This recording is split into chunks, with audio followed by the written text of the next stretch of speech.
Well, aloha, ladies and gentlemen, and welcome to PWT Talks NXT. I'm your host. I am Kelly Wells, and you can find me on Blue Sky at Other Kelly Wells and on other things under other names that are too numerous to mention. We are talking NXT for January the 21st, 2025. I just got back from Dallas, where I was for 5 days. If I had known in advance, I could have stayed there one more night and gone to Monday Night Raw. That would have been really, really cool. But alas, I was not aware that they had Dallas until all my bookings were made. And I know you can change those things, and you can stay a day longer. I'm not a guy who likes logistics, so I just came home. So anyway, that is the story of why I did not go to Raw, but I did watch Raw and I did watch NXT tonight. Main event: Obafemi defending against Eddie Thorpe. This is the first defense for Obafemi, also with the promise that the winner is going to be on the Waller Effect next week with Grayson Waller and Austin Theory. They were watching from the perch as Obafemi did defeat Eddie Thorpe in tonight's Iron Man match at just 10 minutes and 12 seconds. No truly long matches on this show. A decent amount of offense for Eddie Thorpe, although it was never the outcome was never in doubt, and Oba did overpower him when it was time to do so.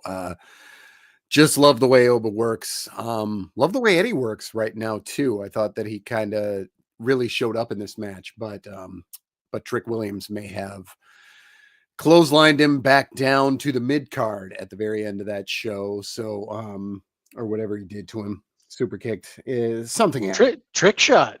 Trick shot. Yes. Finish. Why wouldn't it be the trick shot? It was indeed. So 41 minutes of wrestling on this show. 10-12 of them in this one, but Oba still champ. Trick Williams, how long is he going to be around? That's always the question when somebody loses the NXT championship, because usually it means they are not going to be around much longer. But there are some exceptions that are very major, and they end up staying down there for quite a while longer. So that's our big question. Could Trick Williams be in the Royal Rumble or beyond? I will know 10 days from now, 12 days from now, 14, whatever it is. But we don't know yet. So main event, talk to me, Nate Lindberg. It's the main. It's coming. It's coming. It's the Royal Rumble. It's almost here. It's my favorite time of the year. Is Trick Williams going to be in the Royal Rumble? I don't know. I would love to see it. I think he's ready for a call up. And I think if it was to happen, he'd be totally fine. I'm wondering if we're going to see him stick around to Stand and Deliver and then kind of get called up afterwards. There's usually a few call ups after Stand and Deliver, WrestleMania season that time, or shortly after WrestleMania rather. So we'll see, but I would not be surprised in the next 3-4 months we see him on the main roster. But you never know. They like to keep people in NXT for a little longer than they need to sometimes. Don't call them up just to call them up if you don't have something to do with with them on the main roster. So there's that. Main event, Obafemi, Eddie Thorpe. I really like this. I really like this match a lot. I think the two of them had pretty good chemistry together. Eddie Thorpe, he was a bump machine for Obafemi. Not to mention Obafemi's sell of that stunner. The stunner was a little meh, but I really liked his sell of that stunner. He kind of almost did like a Devon Dudley like flail around type of a sell. I think this is like you said, Eddie Thorpe. He's been this. They said it tonight. It's his third title match. Obviously he hasn't been able to clinch it in 3 matches here. Between that and going down to or getting the trick shot kind of at the end of the segment here, I don't know. It does kind of feel like maybe we see him slide down and kind of stay out of the main event scene for a little bit. I think there's still obviously ways to keep him hot and kind of maintain the heat that he's had and move him on to something else. But we may see him kind of out of the main event scene for a little while. Obafemi, though, as NXT champ, I'm all for it. I absolutely love to see it. And I think this match is a good, kind of a good show of what we can expect. I do hope that these matches with his championship matches last longer than 10 minutes and 12 seconds. But that said, I think in the time that they had, they put on a pretty effective match. Trick Williams coming out at the end, obviously, like I said a little bit ago, trick shot on Eddie Thorpe. Probably signaling for a rematch of some sort. At the next PLE, which what is it, Vengeance Day? I believe it's Vengeance Day. It is. Yeah, I'm going to say Vengeance Day because you just said it was. So that's kind of where I think we're building up to. Yeah, that is always right around Valentine's Day. Like they're going for the St. Valentine's Day Massacre, but they didn't. And they kind of want to do Vengeance, but they mash them together to make one terrible, terrible name for a show. Yeah. Definitely the worst on all of all of WWE's calendar as far as names go. It's a bad one, but the show is often good. So what are you going to do? Ryan Solorio in the chat says, I thought they were going to hold Trick versus Oba till Stand and Deliver, but this face off at the end of the show makes me think Vengeance Day. Yeah, if they wait that long. And the only reason I ask is because Trick could show up in the Royal Rumble, but I always think everybody's going to show up at the Royal Rumble, so don't mind me. Well, even if he does show up at the Rumble, doesn't mean he can't still be doing stuff down at NXT. That's true. They've done a little bit of that, so definitely something that they could do. Blake Riley says, I thought they said that the winner of Fraxium and Rascals on Impact on Thursday is on the Grayson Waller effect next week, but I could be wrong. I think you are. I mean, maybe they said that also at some point, but definitely at the end of the show, they said that it would be either Obafemi or Eddie Thorpe, and then they were on the perch. So clearly they're pushing this for next week. Maybe the Waller effect is actually going to be on TNA. Also, so I know that they said what you originally just said there was that the winner of Obafemi and Eddie Thorpe was going to be on the Grayson Waller effect, and at the very end, one of the last things they said to end the show was that Obafemi, because they kind of had that they zoomed out on Obafemi in the ring, and then they had Waller and Theory, thank you, up on the little podium thing. So as they were kind of panning out to that shot, they then reiterated that was going to be the case next week. I don't remember them saying anything about Fraxium with the Grayson Waller effects, but doesn't mean I didn't just miss it. But I don't remember. Don't remember hearing that anyway. You can email us at pwtorchnxt@gmail.com. This comes from Kevin Catani. Salutations, gents. I hope this email finds you well. I enjoyed tonight's episode, and while there was some of the usual NXT backstage shenanigans, the story developments and action in the ring were solid. While I'm still mostly over Tony D, I am interested to see where the Izzy Dame interaction goes. Is her involvement the beginning of a split with the family? Tony and Izzy versus Stacks, Luca, and Adriana. I know I'm not the only one excited for next week's women's tag match between Bayley and Julia and Roxanne and Cora. Am I? You're definitely not. I think the other thing I appreciated tonight was the time given to developing individuals and groups. I think this is a good sign and germane to the true purpose of NXT. Thanks as always. Go VIP and listen to 8YB. Office hours are now over. The Professor, Kevin B. Catani, PhD. P.S. I believe in Joe Hendry, the new TNA World Heavyweight Champion. He so sure does is. Blake. Blake also believes in Joe Hendry. And so does Corey Graves. He brought that up. By the way, Corey Graves on the show. So I don't want to bury that too much. Yeah, no mention of anything. So whatever he was trying to do to make this an angle would appear to not be an angle. He went out there and he was a pro and nothing seemed amiss. So yeah, Yeah, I don't Cooler think there heads was have an angle. prevailed, it would seem. As far as Katani says, he's mostly over Tony D. I don't know why somebody would have been into him in the first place. Um, I've never gotten Tony D. He's very, very dull in the ring, which is not great for a babyface. Um, yeah, I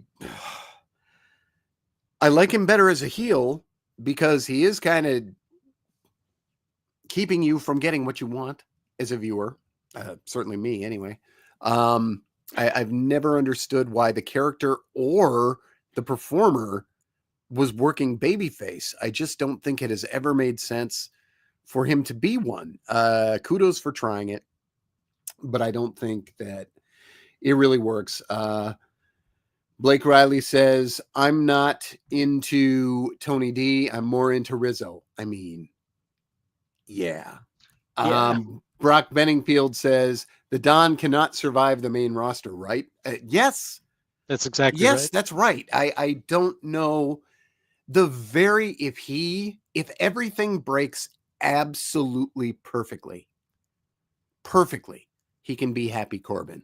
I really think that's the height of what he can do on the main roster, as stacked as it is. And I mean, nobody in NXT history has been more wasted effort than Nikita Lyons. Although she's not getting much TV time right now, so it's not like a whole lot of effort is being given at this point. But Tony D for me is up there. I feel like they've put so much stock into this guy. Man, I didn't know I was going to go on a Tony D tangent. Might as well talk about his match. This May as was the well. opener against Ridge Holland, 7 minutes and 28 seconds. Izzy Dame helps Tony D'Angelo win. Later on, there's a scene where Tony D didn't go out to the ring for the Stacks and Crucifino versus Jensen and Vance match. We might as well talk about that too. 4 minutes and 24 seconds of hell. It was not great.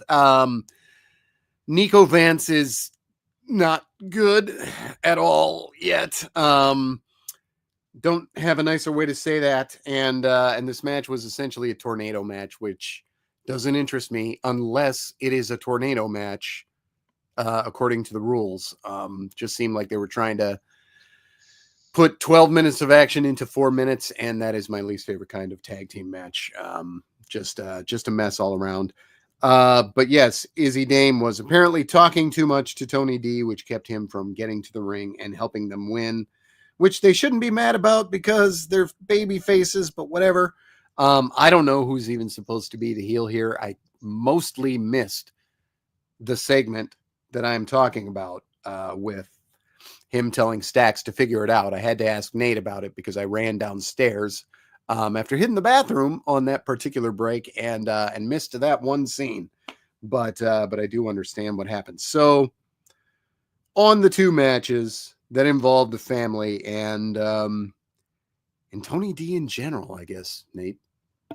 Yeah. So I mean, Tony D, like, first off, like I completely agree with you, like on the character, and he's not going to survive on the main roster in his current incarnation whatsoever.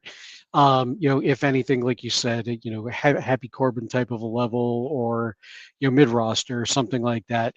He was a Don without a mafia for how long? He had a underboss, and then there was no people under that.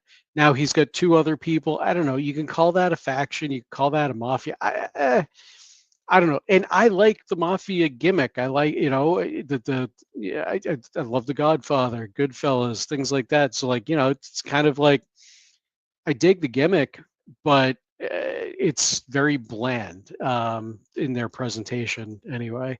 Um, but I think we might be seeing potential for maybe a breakup or something like that coming down the line here for them, because of that scene that Kelly said that he missed, as well as just kind of the overall Izzy Dame thing with Sean Spears and all of that too.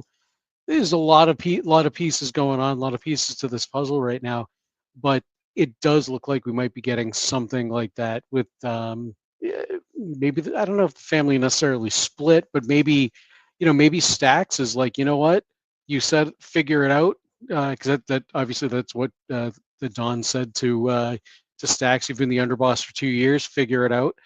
So maybe he takes that to heart and he's like, you know what, I've been the underboss for 2 years. I figured it out. I don't need you anymore. And we kind of get that inevitable Stax and Don feud. Um, and then we kind of see where Luca and Rizzo lie, with which person. But um, I think we may wind up seeing the four of them kind of withdraw a little bit from the Dawn over the next handful of weeks here. Um, Tony D'Angelo's match for the North American Championship, um, with against Ridge Holland, wasn't bad. Wasn't a bad match. Obviously, our opener tonight. I don't know if Kelly said it, so if he didn't, I will. 7 minutes and 28 seconds. Um, yeah, it was there. I'm higher on Ridge Holland than I used to be. I think he's done some great work as a heel, even as heel Santa Claus. Why not? Um, so yeah, I didn't think there was a chance that he was. Well, I thought there might be a little bit of a chance that he'd win this, but still doesn't really make sense for Tony D to just kind of drop it to Ridge, and it was more or less a one-off match. It was a little bit of a feud there, but barely. Um, well, I guess they've been building it for a month, but still, it still kind of feels a little dull to me. What was the other match? It was the tag team match. I'm looking through your notes. There it is. Stacks and Luca versus Jensen and Nico. Don't have much to say here. Obviously short match, 4 minutes, 4.5 minutes. But I agree with you. Nico still very green. I think there's something there. Like I really like his look. It's not unique by any stretch of the imagination, I'm but glad you said that because I was about to call it out. Yeah. yeah, It is not. Yeah. it's I like I said, I don't dislike it, but it is very creator wrestler. It's very well. It's not unique, as I said. So, but I think as time goes on, he'll probably figure out where he fits and things like that. He's still very new. So I'm not willing to pass judgment on him just yet, but it was a less than stellar performance out of Nico tonight for sure. Yeah, he looks to me like one of the many meatheads who showed up on either Nitro or Raw Yeah, from the early aughts to the mid aughts. And I don't know that he's any more interesting to me than Luther Luther Reigns. Reigns or Hey, we both went Luther did you Reigns. say How about Luther that? Reigns? We both did at the same time. All And I right. was going to say Horseshoe because that was his name in WCW when he had the horseshoe hairdo and he did the horseshoe taunt, which Why did I I never mean, I never put two and two together? it was They're the same horseshoe, but it person. was HORSHU. Oh, mama. Those were simpler times.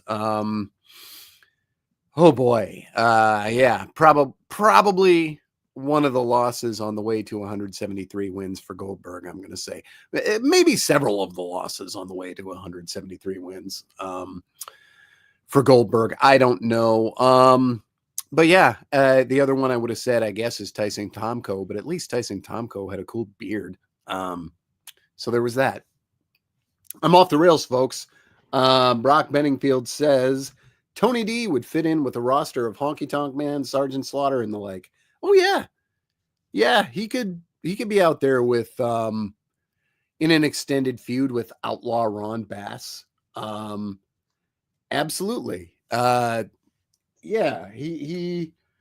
Sorry, Ryan Solorio just asked. There was a wrestler in WCW named Horseshoe. Yes, there was. But look him up. It's HORSHU, and he was low level. But he was on Nitro, but that's because Nitro was 3 hours, and he was losing every match he was in, as far as I remember. I've now got a horseshoe match on my other screen here. Yeah, throw up a picture if that is something you can do because I want to see his horseshoe taunt. It's good stuff. Let me Yeah, relay going that. deep into the gimmick archives, Brian Alston says. Definitely true. Yeah, Tony D, I think, would have been a lot more successful in the 80s or even that early 90s or the new generation in 95. When guys like Mantar were around. I am digging deep. I'm sorry, folks, but Tony D's got me thinking of simple times in wrestling. Let's talk women, so I don't get Hold on on. There we go. There's another. horseshoe. And he's even doing the horseshoe taunt. Oh It's man, lovely. that's fantastic. We got it pulled up, folks. Pull it up for yourself if you don't believe me. It's something that really happened. Um, I'm not just fever dreaming that. Okay, Bailey showed up. She talked a little bit about the women's division and how great it is. Julia showed up, and they put each other over. Roxanne and Cora came out to break up the love fest, and there will be a tag match next week. Weirdly, this was framed weirdly. They cut from this to show Jada in the locker room putting herself over because of the fact that Bailey had mentioned her 2 weeks in a row. Talked briefly to Kalani Jordan, and then of course to Carmen Petrovich, and they talked boy issues because of Ashante the Adonis and his perhaps interest in Nikita Lyons, and then they went back to Bailey and Julia brawling with Roxanne and Cora, and they made that match for next week. As for the Carmen and Jada thing, they had their own match. Jada had to lose again because that's kind of the spot she has to fill right now after a pretty big push. She'll be fine, but this was more about Carmen and Ashante. 509. Carmen beats Jada Parker. Carmen is technically in a feud with Nikita Lyons, but she sure hasn't been on TV very long. So there you go. On those particular women's segments, Nate. So, like you said, Jada Parker, she needed to, she's filling that role right now where she needs to lose quite a bit. But you know what? I don't think that my takeaway from when I think of Jada Parker, when I think of this show, my takeaway isn't that she lost a match tonight. My takeaway is Bailey called her, or not called her out. Bailey acknowledged her. She, and as well as Kalani and Lola Vice, and there's a couple others too. But that was something that they had specifically called out in a backstage segment with Jada Parker. Kind of looking at the TV after Bailey spoke, and like, yeah, second week in a row calling my name out. So I, like Kelly said, I think she's going to be just fine. I think that's, yeah, she might be taking some losses right now, but they're still pushing her, and they're still kind of getting her plenty of TV time, so she's fresh in our minds. Because, like I said, I'm not going to remember that she lost to Carmen Petrovic tonight, but I will remember that this was the second time Bailey mentioned her name. In terms of the match, match was fine. Carmen Petrovic, she's getting better in the ring. I feel like every time she's out there. So, and Jada, I absolutely love Jada in and out of the ring. Whether it be backstage segments or vignettes, what have you. I think Jada absolutely knows her character, knows what her place is on the card right now, and she's just. For lack of a better term, biding her time until it's her time to shine, because that time's coming. It has to be. It absolutely has to be. What was the other match? You was the other women's match you threw to me on? I think so. Wasn't a match; it was a segment. Oh, the segment. Yeah, because there Yeah, was Bailey another and one. Julia, Roxy and Cora. Yeah. So I'm really looking forward to this match next week. The segment was fun. Like you said, it was a little strange the way they split it up, but Bailey in NXT is, oh God, I mean that's like that's a homecoming, any one of the four horsewomen, but I feel like Bailey especially had such a connection to the NXT audience. She didn't get called up at the same time the other three women, Sasha, Bailey, and Becky got called up. She stuck around NXT a little bit longer to be the face of the brand and carry the NXT Women's Championship and kind of put over some other talent while she was still there. So she has that real connection with those long-term NXT fans, those diehards that buy those tickets every week to go to the Performance Center and what have you. Um, so I think the match is going to be fantastic. The NXT fan base, even though this isn't going to take place in the Performance Center, absolutely loves Bailey. And then couple that with Julia, I think this is going to be an explosive crowd for this match. Plus, I think it's just going to be fun. I mean, you heard the crowd tonight when Roxy and Cora were trying to talk. They were getting like Dominic heat. So I think that this is going to be a hell of a match. I would like to see Bailey and Julia go over. Kind of strong as champions and kind of keep the fans happy in the building and things like that. But there's certainly that possibility that Cora and Roxy get something over on them, and kind of progress that story forward if they continue to use Bailey down in NXT. She's obviously pulling some double duty right now as she had that match with Nia last night. But I really like what they're doing here with Julia's first kind of story as women's champion. Yeah, Brock Benningfield says loved the heat the ladies got. Yeah, you can't do anything but love that. They actually had to wait it out a little bit. So two women getting that kind of heat. Very, very cool for them. However, we are not done with Horseshoe because Brock brought him up also, said Horseshoe definitely had a Calvin pissing on something decal on the back of his lifted pickup truck. Look up Horseshoe if you haven't yet, folks, and you'll be like, oh yeah, that tracks. Or if you remember Luther Reigns, and I'll just say that Calvin was pissing on Goldberg. Because, I mean, Horseshoe could have gotten that push, but it was Goldberg instead. But it was Goldberg. What are you going to do? I don't know that they ever faced each other. I don't even know if they totally lined up time-wise, but it was both definitely while I was in college.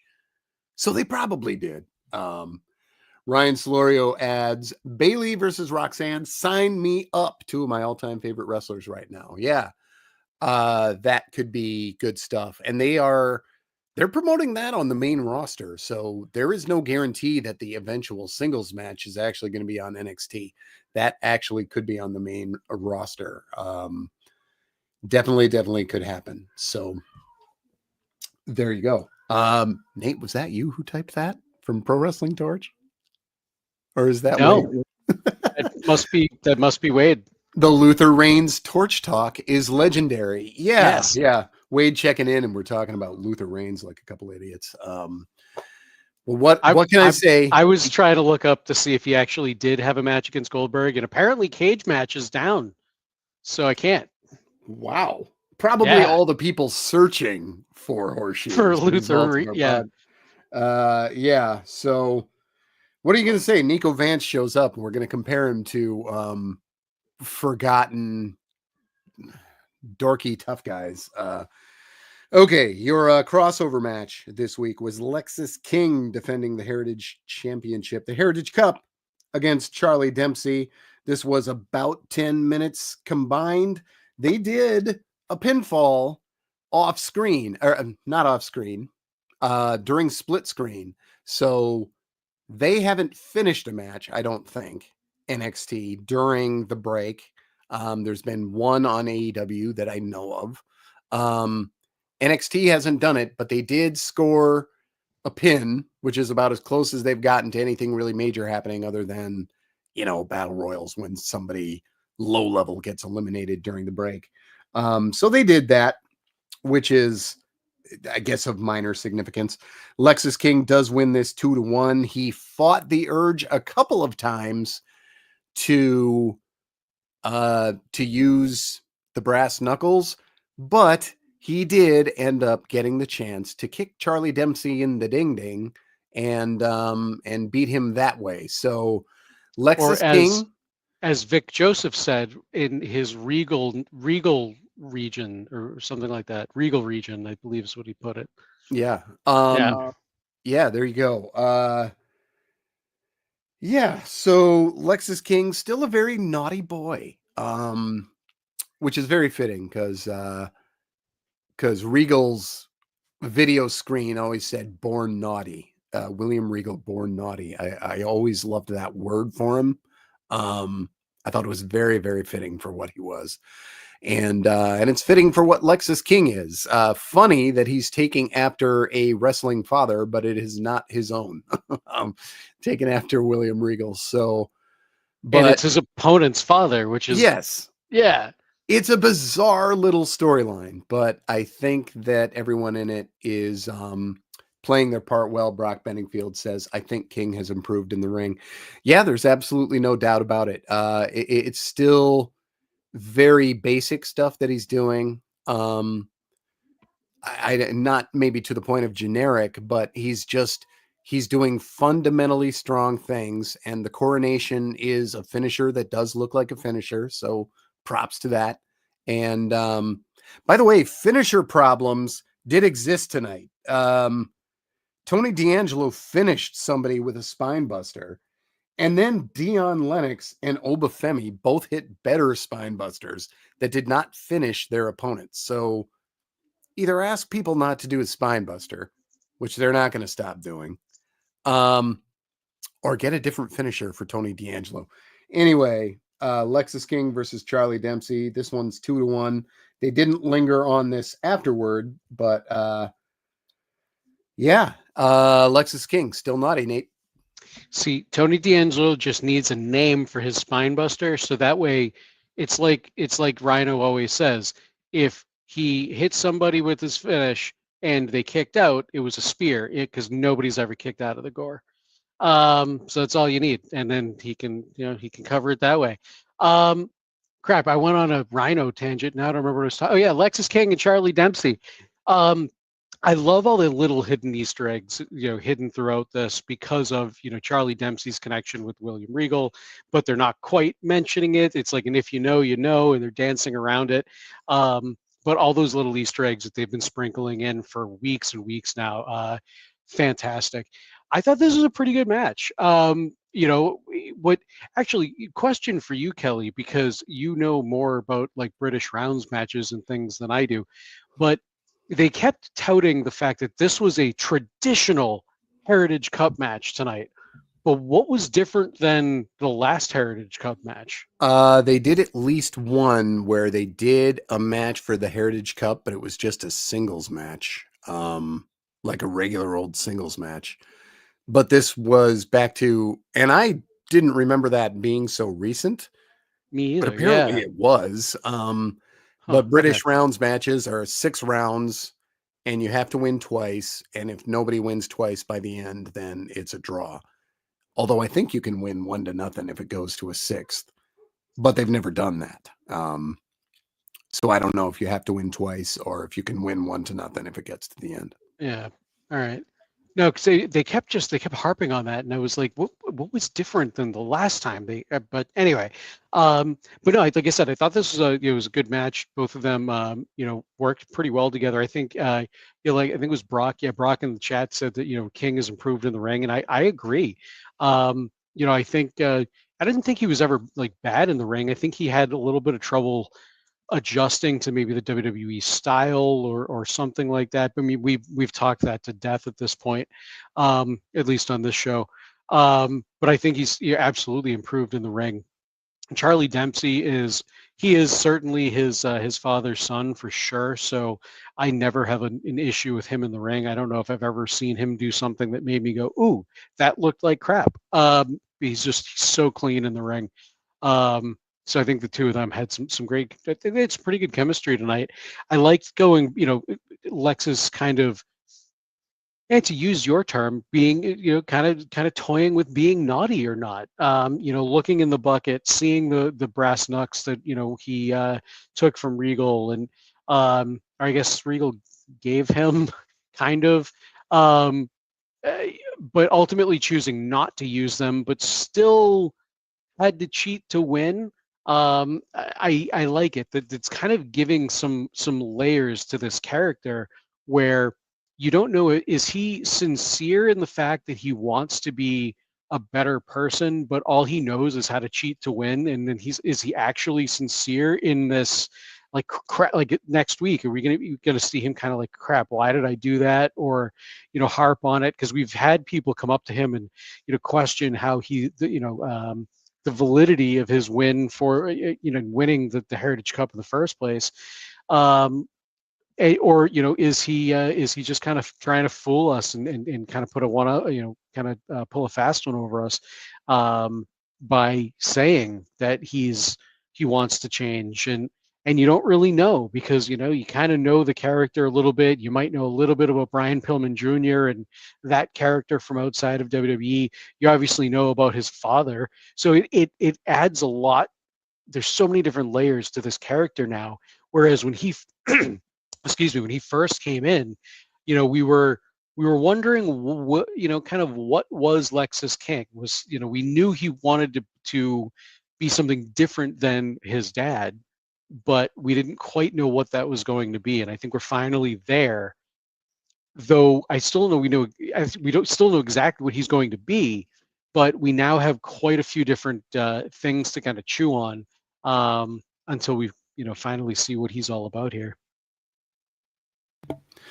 All right, we go to the one other match we haven't talked about: Dion Lennox versus Wes Lee. So this got set up early on. Wes Lee, Tyreek Igwe, and Tyson DuPont showed up, and we're talking down Dion at first, early on in the locker rooms. Yes, there are still cameras in the locker rooms. I find it funny, even though it's a good place to get the gossip. Trick Williams showed up, said nothing. And Wes Lee said, "Oh, yeah, here's a former champion from the penthouse to the outhouse." And Trick brained him real quickly and then walked away. We did end up with a Dion Lennox versus Wes Lee match. 2 minutes and 22 seconds. That is criminal because Dion is so good already. He's so powerful. It's frightening. This guy next to Jeff Cobb, the most impressive guy from a pure raw power standpoint that I've watched in a long time. And as such, I find it not super cool that he is the one doing these quick jobs. And if you're going to have him doing these quick jobs right now, maybe don't have him show off that strength right now. But whatever. They take their turns. He gets pushed later, and then everybody just agrees that we don't care that he was enhancement talent for a while. In fact, for that matter, Trick was more or less enhancement talent for a minute when he showed up. So yeah, that went off 222. Trick Williams did show up after that, and then of course they had their final moment, Trick with Obafemi. So Trick all over this show for a guy who just lost the championship for the second time. But there you go. Lee over Lennox, with Trick Williams still hanging around the brand, Nate. So I kind of wish this match went a little bit longer than just the 222, because like you said, Dion Lennox, I think, is extremely underrated right now. When I went to NXT Lowell, last month, one of the things that I said was, Dion Lennox, he made his way to the ring, his music hit, and the crowd went mild. I didn't even realize that he was making his way to the ring until he physically walked past me. I was sitting front row. He physically walked past me, went, "Huh?" and looked up. But he ended up winning the crowd over by the time the match was over, just simply because of his brute strength and all of that. I think we're about to see something out of Dion Lennox. He obviously had this little, he lost here when this segment ended after they cut away from the ring, and there was the whole thing with him, with Wes Lee and Trick Williams. Dion Lennox looked into the camera. He had this very serious look on his face, and then shortly thereafter we saw him kind of storming through the back. I think he shoved a few things. He ripped his glasses off his face, threw them across the room, and was like, "I hate this place," or something like that. I forget exactly what. I think it was something like that. It's like, "I hate this place," and just stormed off.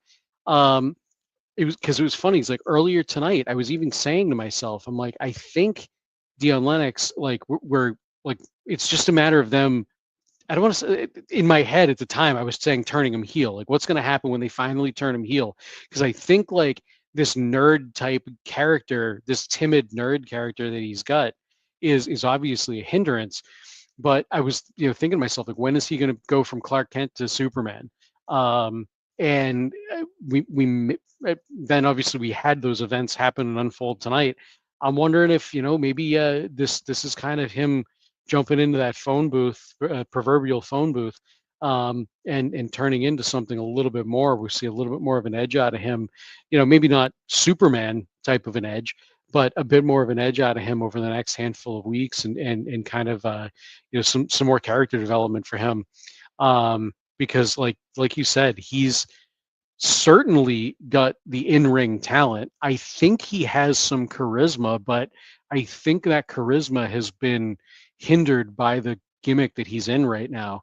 That kind of timid, shy nerd, Clark Kenty type of a thing. I keep going to Clark Kent because it's glasses on, glasses off. Um, I think has been holding him back in terms of what he can deliver for a good promo. But maybe take those reins off of him and kind of see where he can go with that. And I think that may have been the beginning of that tonight. You said take the reins off of him, and I really wanted to go to Luther Reigns. I was hoping you would. I said it purposely, But I want trying you to to set you up. know that I'm holding back because I'm an adult. Okay, let's I, go. I wonder I wonder if him and Roman are cousins.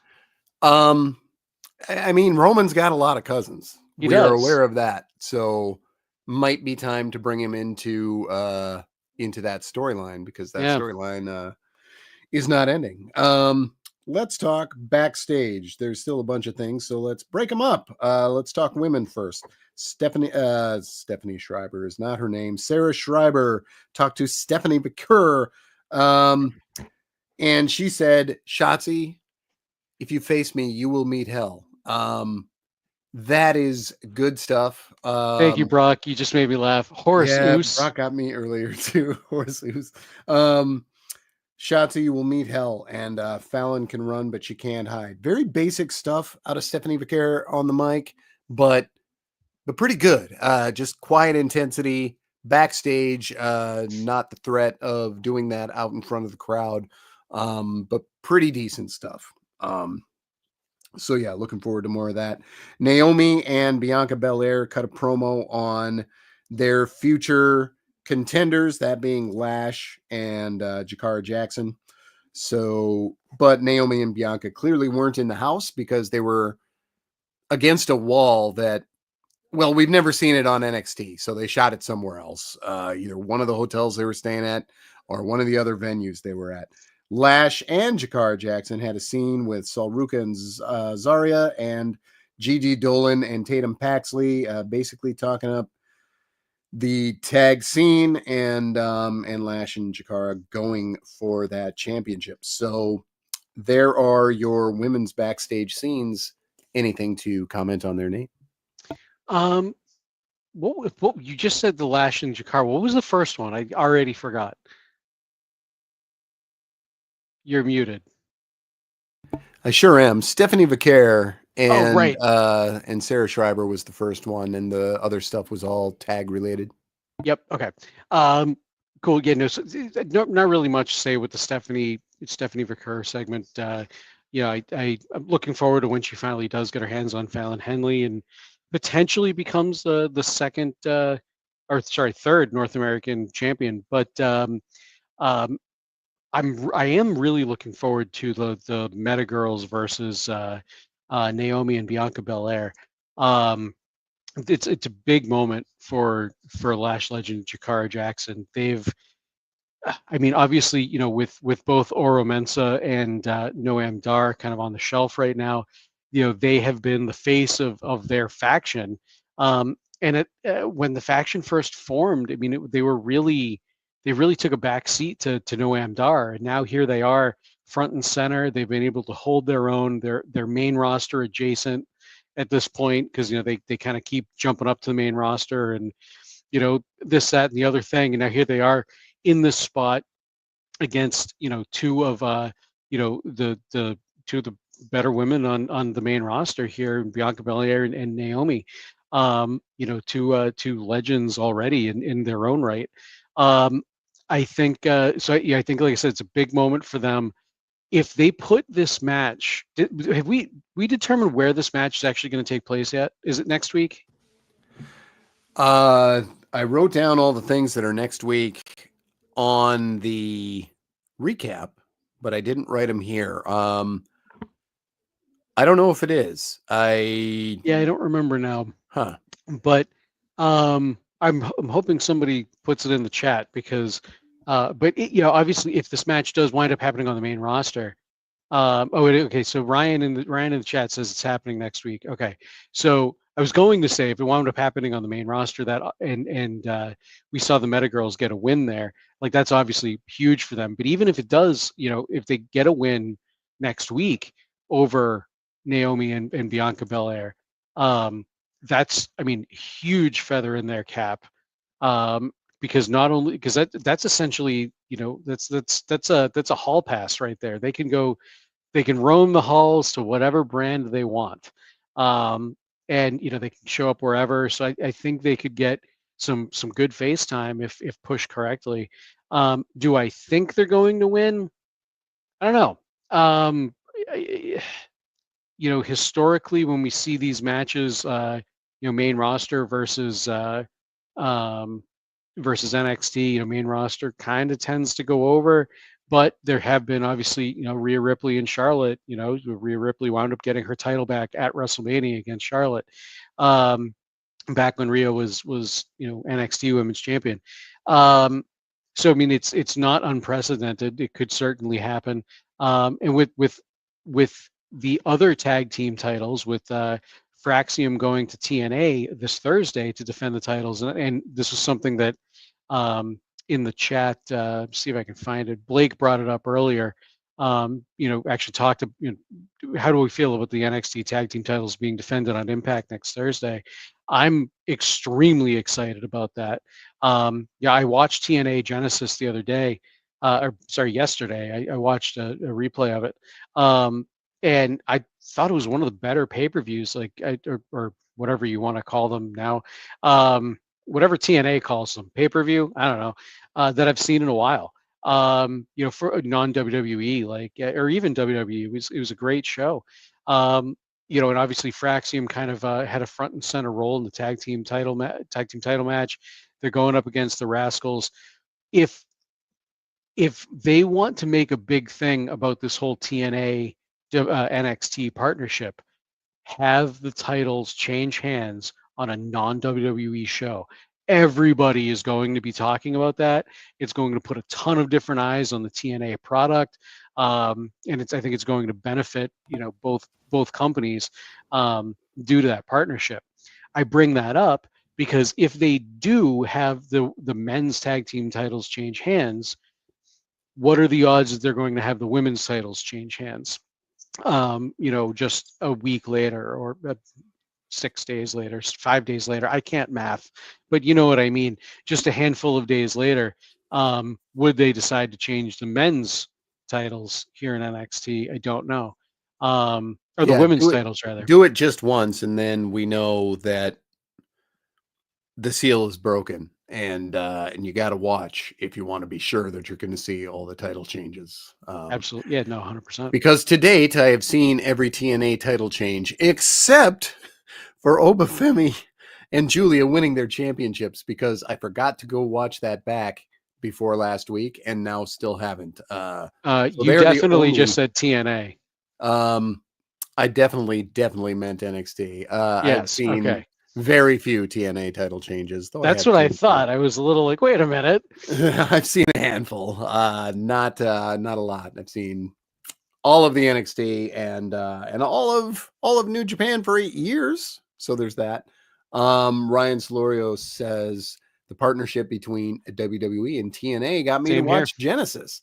Me too. Yeah, I didn't watch Genesis because didn't remember when it was on, and I watch a lot of wrestling, and I'm often out of state for card shows, but it is something I potentially would have tuned into had I been paying a little more attention. And actually, so last week, I said I was not familiar with Masha Slamovich, so that was also one of the reasons that I tuned into to Genesis. Also, I guess one of the bigger reason was really because I wanted to see Joe Hendry win the title. But I was very impressed with Masha Slamovich. They had that oh God, I don't remember what the hell the name of the match was called. It was a really dumb name, but apparently they've had it in TNA before. Kind of reminded me of that cage match that Ambrose and Jericho had with all the things hanging around the cage, with all the weapons, but without the cage. But they brought out thumbtacks. Like they had a really brutal match, and I'm sold on Masha Slamovich, and Rosemary for that matter. I've seen a handful of her matches, both in NXT and in TNA matches. But I understand now how she was able to defeat Jordan Grace. Clockwork Orange match. Thank you, Ryan. Oh, there you go. Yeah, Rosemary was so bad in her first NXT match. I was like, why is this? But I know that the rings are a different size, maybe little things different, and maybe jitters, for whatever reason. But I mean, she was so bad in her first match, and then that did not continue throughout the matches. But we've seen that before. We saw that with, well, she's much younger, but Carmen Petrovich, her first match in that tournament, we were like, why did they tap this loser to win a match? And then the second match happened. You were like, oh, so Okay. she can do this. She just didn't do it in the first match. It just didn't go well. So yeah, let's call it jitters. Backstage, also Andre Chase talking to Hank and Tank. Told them break up now. Break up Just now. save yourself the heartbreak later. And Hank and Tank just look at each other and shake their heads. Good stuff. Cale Dixon talked to him again. A bunch of people still sitting around watching old Chase U segments. And really old Chase U segments, because as always, we saw the back of the head of Bodie Hayward. They were always using scenes with Bodie Hayward. So they fired him, but they can't stop showing him on screen. It is insane how much screen time Bodie Hayward gets. We also had Sarah Schreiber. I wonder if he's had more screen time as an employee, or well, a contractor, or as he's been future endeavored. Yeah, I think that it could be a close call there. Yeah. Schreiber talked to Fraxium. Briggs and Inamura showed up and said, what part of We Got Next do you not understand? And then OTM fought Briggs and Inamura. So there you go. Ethan Page cut a promo away from the ring on Dante Chen and Javon Evans. They're going serial killer with him, because he said, I didn't know how much I was going to like hearing the screams of pain. And he's wearing giant glasses, which is historically pretty serial killer. By the way, my glasses, totally normal size. I was just looking at the both of us. I'm like, well, then actually, Javon Evans had a scene with Ava. Not much Ava this week. That was good. Javon Evans, talking through like his jaws being wired shut, which was, I don't know if it was unintentionally funny or if they knew that it would be funny and they just said, go ahead. But the second week he's done that now. Waller and Theory showed up after Evans was gone and made their play to talk to whoever was champion next week. So backstage dudes, hit me with anything there. Not a whole heck of a lot really, other than the Ethan Page segment. I really like that. Like you said, very like serial killer vibe. He's because when he was going through almost like a, well, we already talked about Happy Corbin, so let's talk about Sad Corbin. We had Ethan Page go through a little bit of a Sad Corbin phase where he's like, I don't know if I can do this, and is he going to retire? Is he going to quit? Blah, blah, blah. I mean, I don't think any of us really thought he was going to, but that was obviously the story that they were telling. And now all of a sudden, he kind of got that, like this edge back to him. he's a heel you love to hate now, or at least I love to hate, especially when he's kind of coming out and saying things like this. It's a little extreme, some stuff we haven't heard out of him before. Um, like Eddie Thorpe, I could kind of expect maybe to hear it out of him or something, but I don't know. Maybe just because like Ethan Page just looks like a like I don't know, just such a clean cut like Silicon Valley working guy or something. I don't know, but coming from him, um, saying the things that he said just seemed a little more sinister. So I like this direction for him. Plus, it gets Dante Chen some more screen time and maybe into another feud, and maybe we'll actually see him get a win or two because Dante Chen needs to just hold every single title after Obafemi's done with them. So that I believe is our show. I'm Nate. I'm so full of Dayquil and Nyquil all day, every day these days lately. I'm a little surprised my liver's holding up. I the past 3 weeks I've been congested and I hate it. Yeah, I was like gone, like super sick, like hit 104, which I had not done Oof. since childhood, or at least teenhood. I was like the sickest I ever was. I was 19 years old, and that was not recent. And yeah, it was no good. I love Minnesota folks, but don't come here right now. Everyone's either sick or they just got done with it, I think and that's everyone anywhere. is coughing. I think that's everywhere. That's going on in New England too right now. Everybody seems to have something. Well, there you go. Everyone's sick, folks. Everybody hurts. It's amazing they can field an NXT episode with everybody being sick. Just doesn't make any sense. So, didn't say it outright, but I really, really dug this episode. They moved stuff forward and they weren't going toward yet another very special episode. I just love when it's a good show for the sake of being a good show, and that's what tonight was. Always stuff that can be improved upon, but I really dug this episode, and NXT was what NXT is supposed to be. I'm Kelly Wells. You can find me on Blue Sky at other Kelly Wells. Nate Lindberg. You can check the things I do out at natelindberg.com. And well, with that, I will leave everybody who's visually watching here just one last image of Horseshoe. That is literally, that's what I was thinking of. That hair, those glasses, that stupid arm movement that is indeed a horseshoe. Is it stupid or is it brilliant? Because I didn't You think of tell us. making a horseshoe out of my arms. Horseshoe, we hardly knew ye. All right, folks. We will see you in 7.